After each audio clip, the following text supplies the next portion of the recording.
Why, hello there.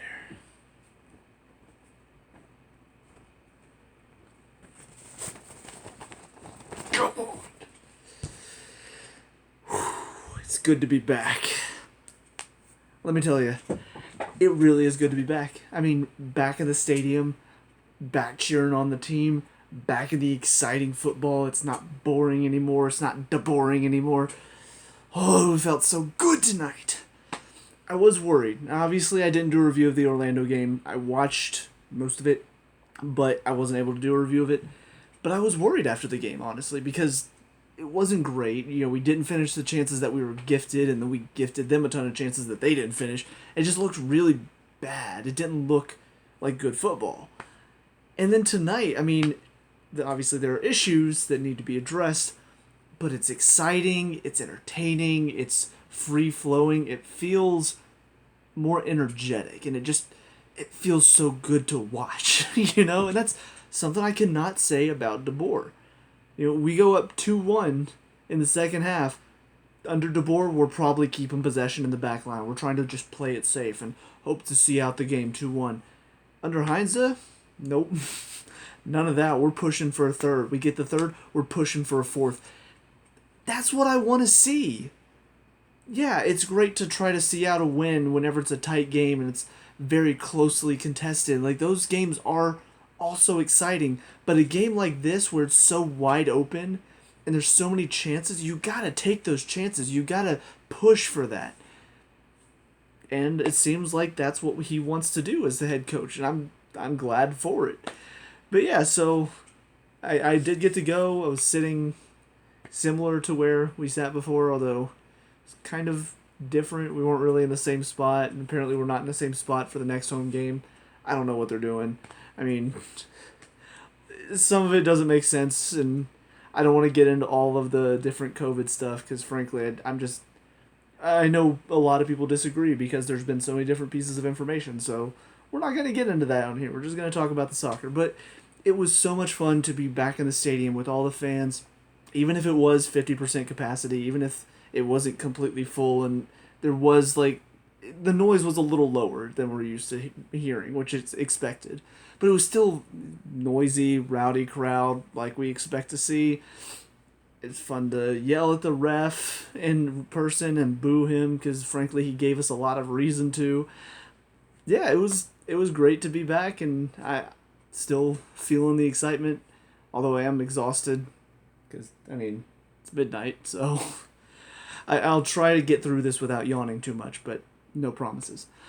But anyways, yeah, so first let's talk about the referee because, God, oh man, I forgot just how bad MLS referees were, and I don't know how I forgot, because they really are unforgettable, aren't they?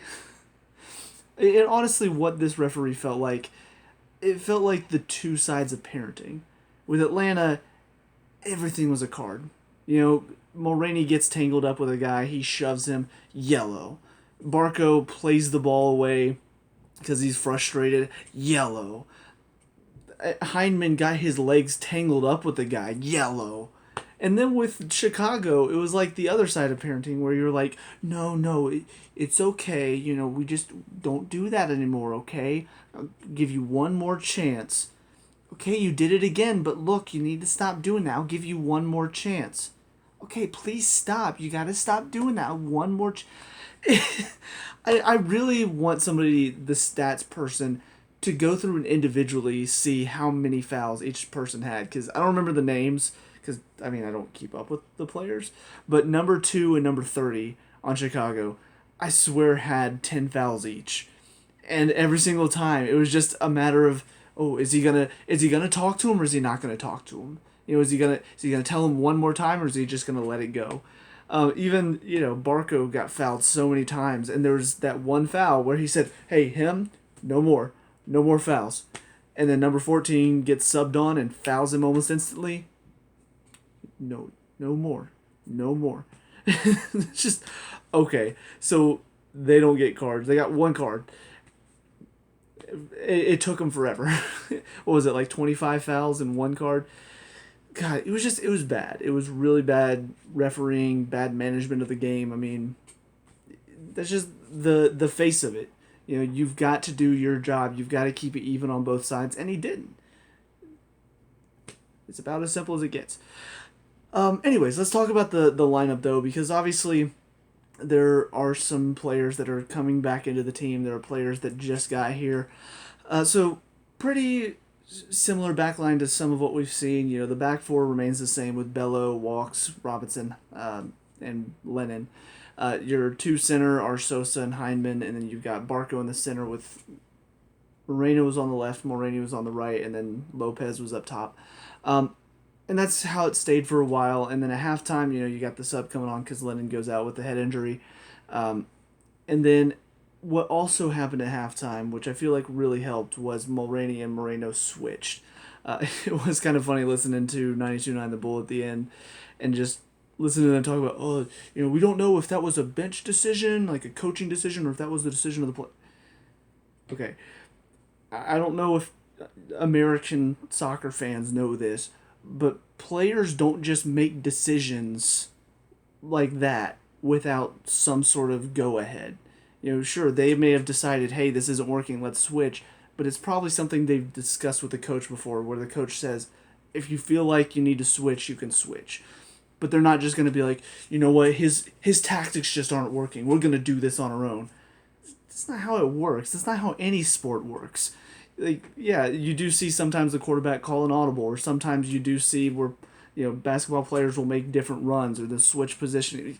You don't see, you know, you don't see the quarterback say, you know what, I want to be a wide receiver now. Somebody else come take this. Like, that doesn't happen. But anyways, so that decision really helped, I feel like, both of them, because it did feel like they were able to be a bit more creative. They were able to make the runs down the line. Because now, in the first half, it was just don't show them inside to their strong foot, keep them down the line, and their crosses aren't great. Now, you can't really let them go down the line because their crosses are going to be better with their dominant foot. But if you let them cut inside, I mean, that's still a dangerous place to be. So it makes them a lot more troublesome to deal with. So I felt like that was a good decision. And then, of course, you bring on Joseph, and he's going to be a threat. Dom came on and looked a huge threat, and just all of the subs felt like they affected the game in a positive manner. Ibarra came on and kind of locked it down in the midfield a bit more. I think his name was also Lopez, if I'm not mistaken. Eric Lopez? I'm going to be sure. But yeah, he came on at the end and didn't really have a whole lot of time to get going. But in my opinion, you know, had some bright sparks, had some moments where it felt like he looked up to the task. It is indeed Lopez. Okay, just wanted to be sure.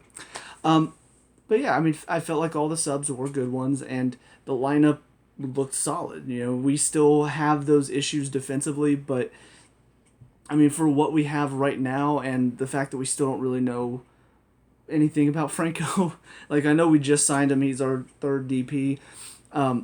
I'm hoping he's gonna be a superstar because watching our defense today, we need a superstar back there. Honestly, we need a leader in the back line. We need somebody who's going to organize. We need somebody who's going to make sure that we just look more solid defensively, because we didn't today. That was the only thing that I have to say critique-wise about this game, is just defensively we looked very all over the place, disorganized. And it's not the first time. I mean, in the Orlando game, we looked disorganized. In both of the legs of the Champions League games, we looked disorganized defensively. So it's just something we've got to figure out, whether it's Franco comes in, he is that defender that keeps us organized, or, you know, Robinson has to figure it out for himself. You know, draw back one of your midfielders, make sure they're doing their job being the blockade in front of you. I don't know where it's going to come from, but we've got things figured out going forward. Now we need to figure out how to keep teams from getting past us, because it happened way too many times tonight for my liking. But yeah, let's go ahead and talk about individuals, though. Guzan had to make some good saves, really, to keep us in the game, because based on the amount of good chances they had, this game really could have gone against us. I mean, they had probably 4 or 5 good chances that either nicked off the post or Guzan made a good save on. He was called to make some great saves, and honestly, I mean, there's nothing he could do for the goal. I mean, the guy's in the 6-yard box tapping it in. You can't. It would take a miracle to save that, and you know, he could have, but I'm definitely not going to blame him for that one. But yeah, he looked really good. I think the one thing that stood out to me about Guzan's play tonight, though, was his distribution. Because there's a lot of times we kept going back to him, and I mean, he just found his pass more often than not, and these aren't just passes keeping possession and defense. These are passes that are up to one of our wingers in space, and now we're able to get our back line up. We're able to push Chicago back. And those balls just, I mean, they really help out your back line because if you're having to keep possession back there, not only are they having to do all the work defensively, but now they're also having to do the work to keep possession. And that can be draining if you're having to do both. So whenever your goalkeeper is able to find those passes long to keep possession up there, that way it takes some load off your back line. I mean, that's such a relief to have. So he did that very well tonight as well as making some fantastic saves. First, talk about Lennon because he went off at halftime. Showed again that while he is a decent defender, he makes some good blocks, he makes some good clearances. On the ball, he just really struggles. Like, there's so many moments where he's losing possession or he takes a bad touch and it slips up under him, goes out of bounds, something along those lines. Just, it's not good enough. And if it would be one thing if he's, like, trying to make things happen and his passing is just not really coming off. If his passing is just slightly off and he's giving the ball away like that. But whenever you're making simple touch errors where your touch is bad or it's up or underneath you, that's when it's kind of like, okay, you got to clean that up. I mean, you're playing professional. You can't have touches like that at professional level. I mean, obviously, in the MLS, it's more likely to happen than the Premier League or anything over in Europe. But still, I mean, it's just part of the game. You should have your touch cleaned up. When you're under no pressure, especially, you should have your touch cleaned up. So, yeah, it happened 3 or 4 times in the first half before he went off, and that's too much, especially from one of your defenders. Like, that's way too much. So I don't know what our options are at right back. I don't think we have another right back option. I know we have Ambrose, but that's not exactly a better option, in my opinion. And, of course, Walks also has played right back before, but I don't remember him being great at right back when we saw him previously, like the first year he was here. Maybe he's improved, but his touch is not the best either from what I've seen. Like, I don't know. It doesn't seem like he would be great going forward.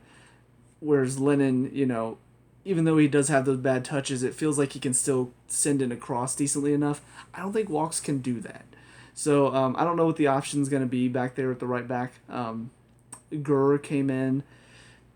Didn't really convince me either. He turned off for the goal. Some of his early passes were not great. It did get cleaned up a little bit as the game went on, but it just didn't seem like a great option back there either. So it feels like that's a position we may have to strengthen during the summer, hopefully. But for now, yeah, that's definitely going to be a concern coming down that right side. Walks and Robinson, defensively, for the most of the game, looked good. But the problem is they made some very crucial errors at times, whether it was missed clearances, whether it was losing track of runners. They made a couple errors that unfortunately led to some really good chances. And it's one of those things where your striker makes an error, well, he'll get another chance. One of your wingers makes an error, well, they'll get another chance. Defense, you make an error, you might give up a goal. And it's just one of those known things about soccer. If you're playing in defense, you can't really make mistakes. And it sucks that it's like that, but you should know that. And you should know that whenever you're a defender, you've got to make sure you're always turned on. You've got to make sure that you're always ready to play, ready to make those crucial decisions, ready to step in, make a good challenge. And it just felt like there were moments where they were turned off and they weren't ready. And I mean, the goal that Chicago got was the perfect example of that. They didn't have their feet set. Walks stumbles over himself, and then Robinson's not ready for him to stumble over himself, and then Gurr was turned off. So it was just a bad set of errors, and it doesn't look good either. Whenever you're giving away chances like that, it doesn't look good on you. But between the two of them, what I will say is Robinson's second half after the goal started to step up, started to show kind of the promising young center back that we saw a couple years ago. Some of his challenges, some of his winning in the air. A lot of what he does really saves our back line at times. And it's stuff that he's shown in the past, but I don't really see enough of, I feel like. So, and of course, obviously, I didn't really watch last year because we're just going to forget last year. Last year didn't happen. It's wiped from my mind. I mean, it's hard to wipe something that wasn't in there to begin with, but all that said, seeing Robinson now, it feels like he's becoming that defender that we were hoping he was going to be a couple years ago. So if Franco can step into this back line as well, I feel like that's going to be a really good pairing.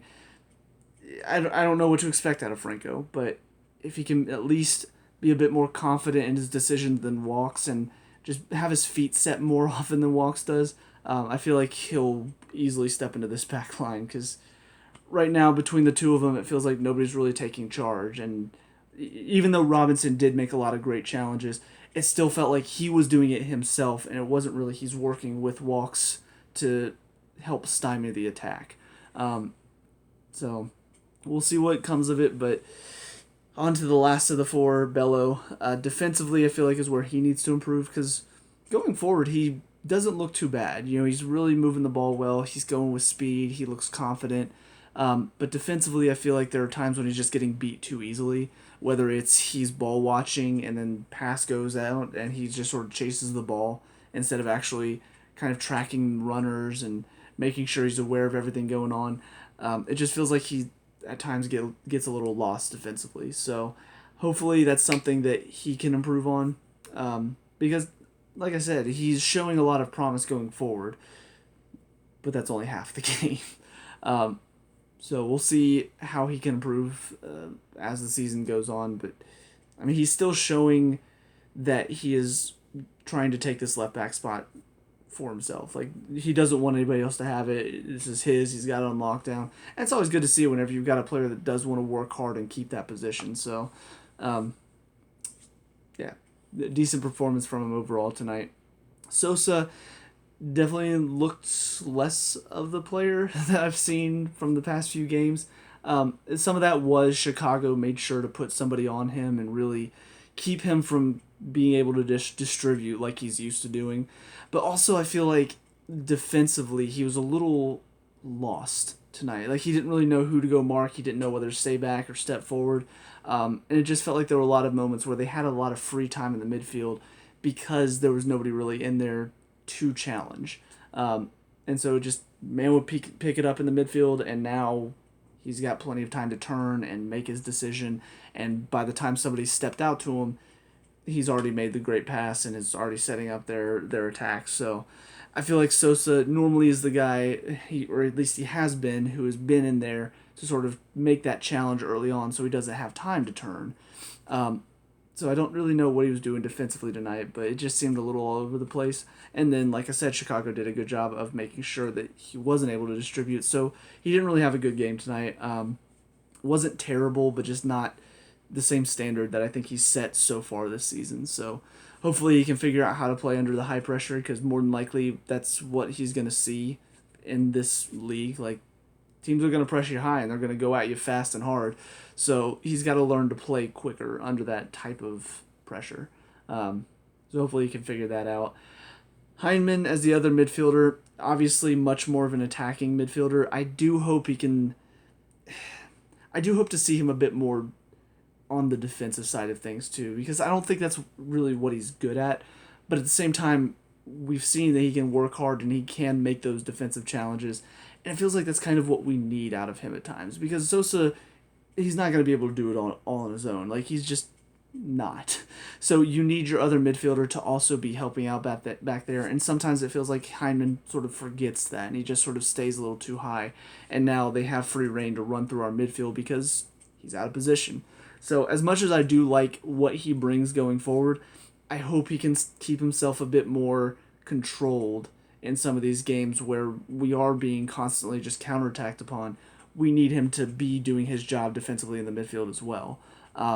So that's just something he's got to figure out, like when to go forward, when to stay back, what games are the best where he's able to find that space, and what games does he need to just sort of be there to stop them from going right back at us. But yeah, going forward tonight, I thought he looked really good. Obviously, he did miss the sitter, but then he scored later on to make up for it. So kind of the good and the bad. You know, not always making the best decision on the ball, but for the most part, doing enough to keep our attack going and doing enough to help us find that final ball. Um, as far as the three and behind the striker, first we'll talk about Moreno.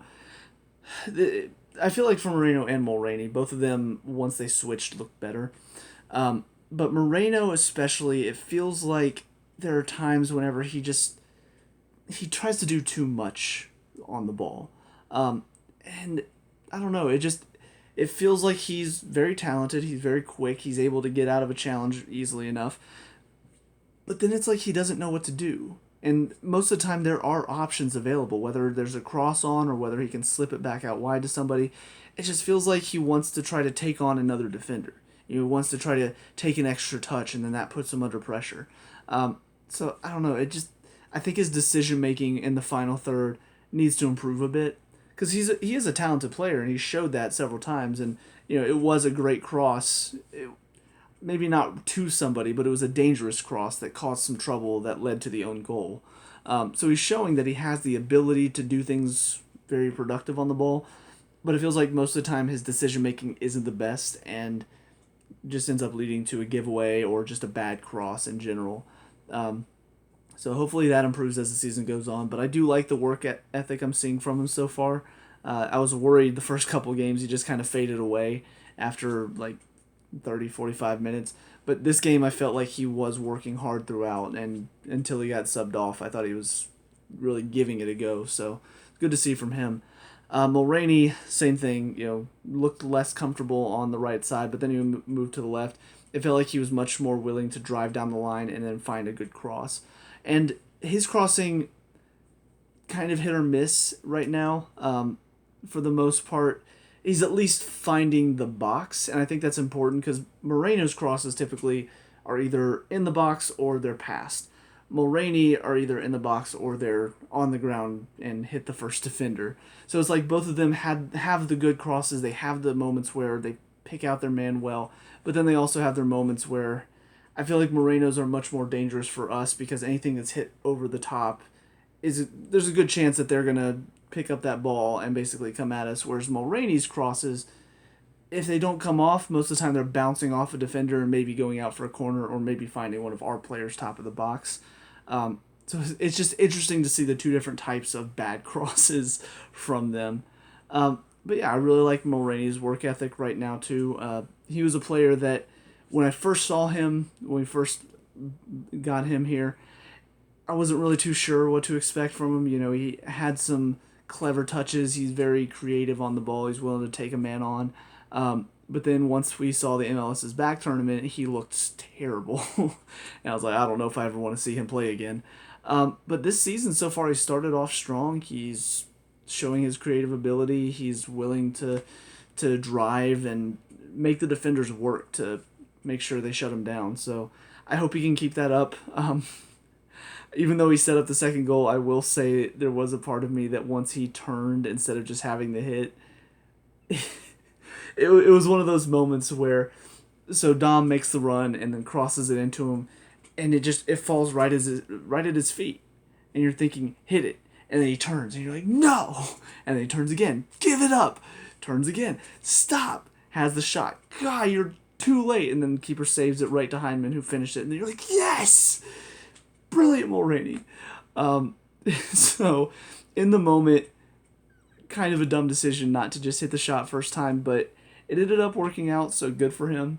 But yeah, it is funny to me how quickly, things can change from, God, that was stupid, to, God, that was brilliant.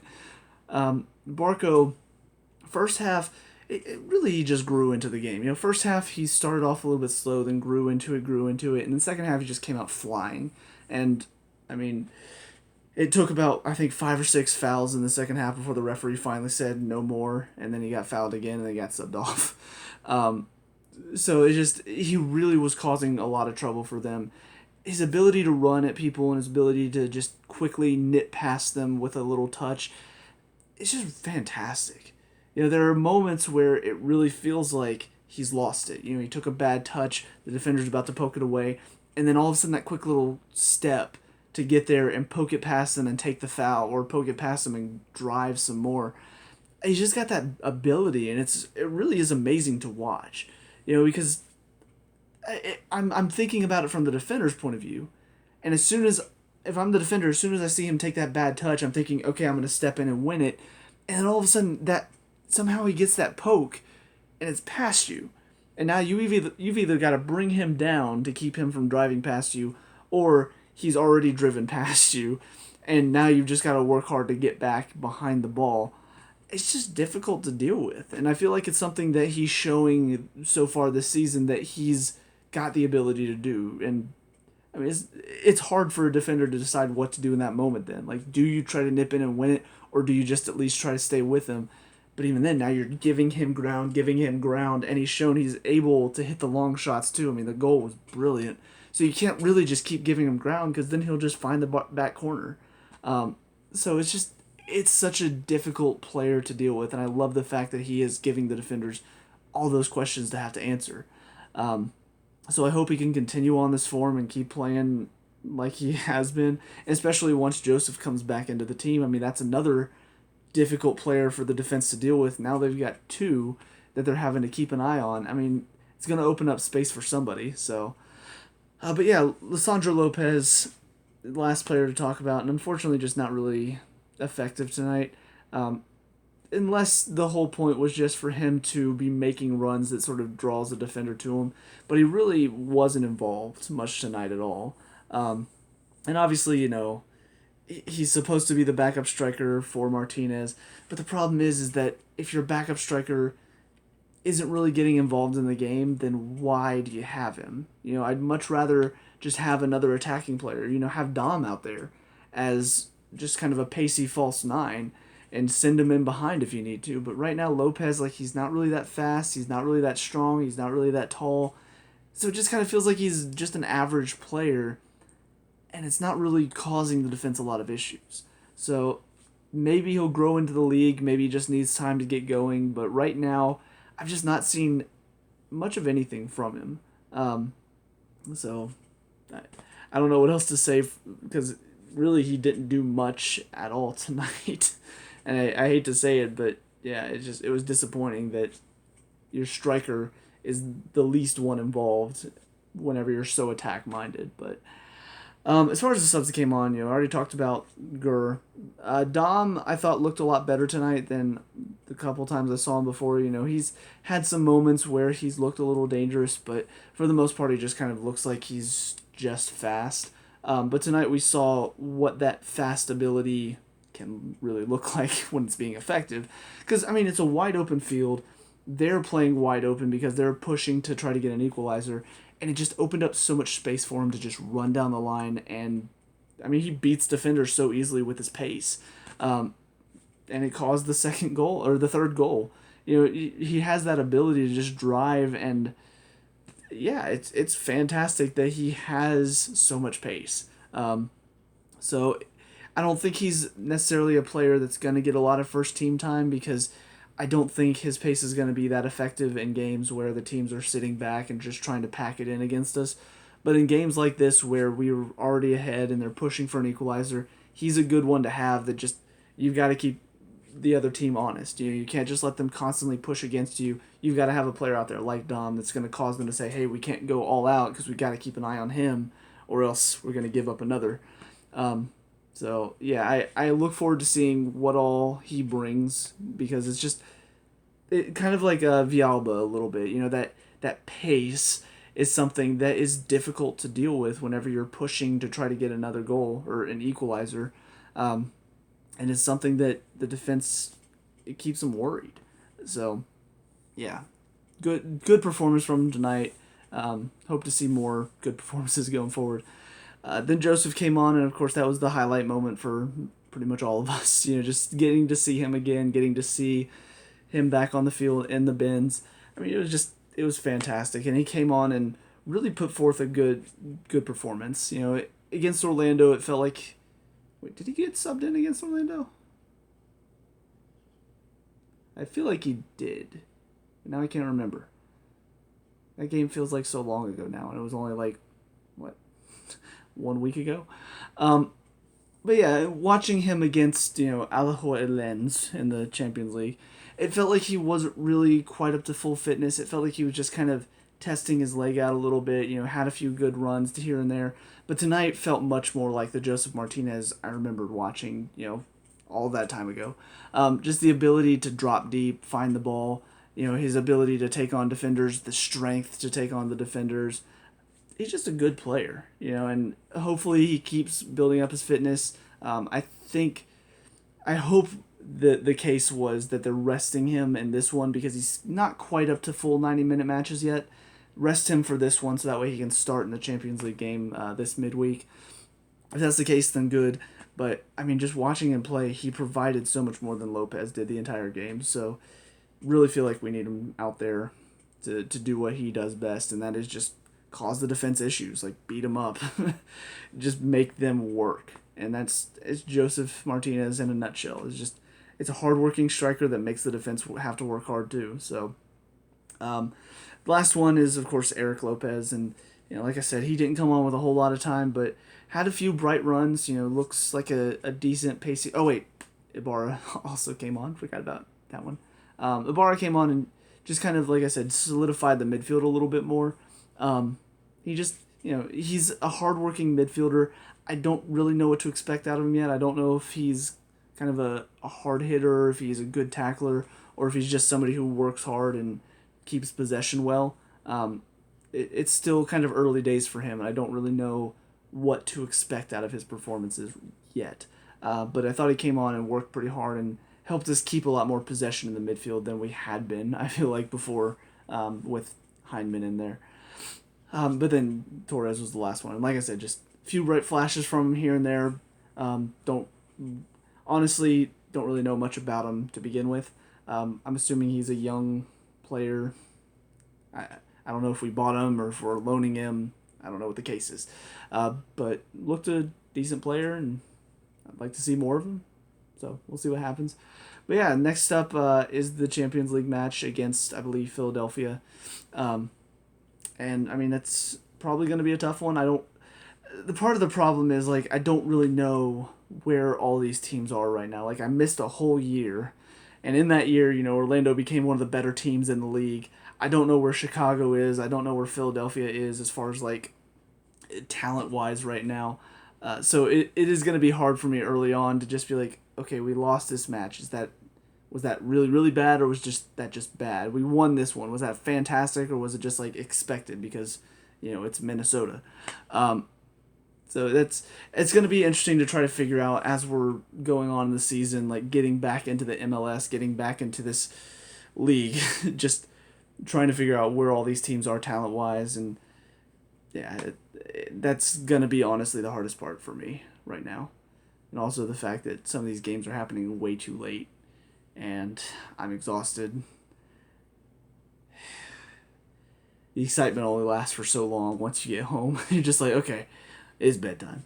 But yeah, that's about all for me. So let me know what you guys think down in the comment section below. What were your thoughts on the game? Let me know. We can talk about and discuss all the good stuff. Leave a like and subscribe for future Atlanta United reviews. I'll see you guys in the next one. Peace out.